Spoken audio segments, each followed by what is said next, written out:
Bonjour à vous, bienvenue si vous nous rejoignez sur France 24 à la une de l'actualité. Le sud de Beyrouth à nouveau sous le feu israélien. 23e jour de guerre ouverte entre Israël et le Hezbollah. Ce matin, le sud de Beyrouth est à nouveau ciblé.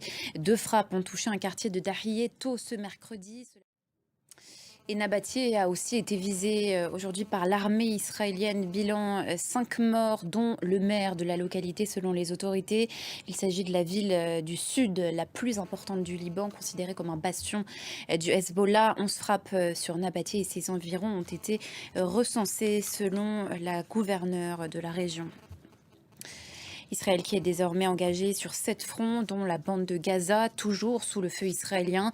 Pour la première fois en un an de guerre, les États-Unis lancent un ultimatum à Israël. Ils lui donnent 30 jours pour améliorer l'aide humanitaire dans le territoire, faute de quoi Washington menace de suspendre une partie de son aide militaire. Sophie Samaï. Aux États-Unis, nous sommes maintenant à moins de 3 semaines de l'élection présidentielle. Aujourd'hui, tous les regards sont tournés vers la Géorgie, l'un des États pivots qui pourrait faire basculer le scrutin. Hier, c'était le premier jour du vote anticipé dans cet État et vous le verrez, les électeurs étaient bien au rendez-vous. Et Jade Lévin. C'est une externalisation de la demande d'asile jamais vue en Europe, un peu moins d'un an après la signature d'un accord controversé entre Rome et Tirana. On en vient à cette affaire qui fait grand bruit ici en France. Le parquet suédois a confirmé mener une enquête pour viol après le passage de Kylian Mbappé à Stockholm.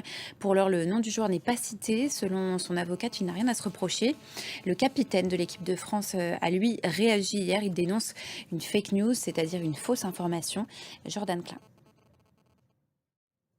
Voilà pour l'essentiel de l'actualité. À la mi-journée, restez avec nous sur France 24.